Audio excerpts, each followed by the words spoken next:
la ah oh oh oh ma ma ma la la la la la la la la la be be be be be be ya ba ba ba ya da da la la la ya ba ba ba oh ba ba ba ya ma ma ma la la la la la la la la ya na na na na na na na na na na na ya da da da da da da yeah.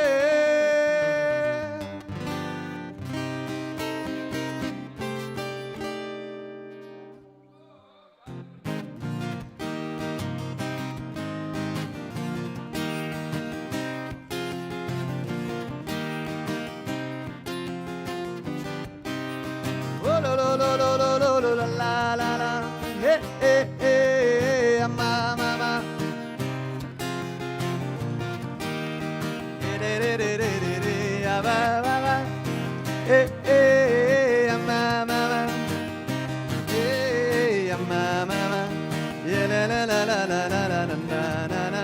Yeah, ba, ba, ba, ba, ba, ba, ya, ba, ba. Ti, da, da, da, di, da, da, da.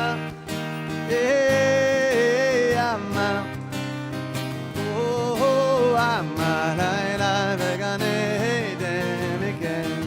Yeah, la la la la, ah, yeah, yeah. Oh, oh, oh, vegan,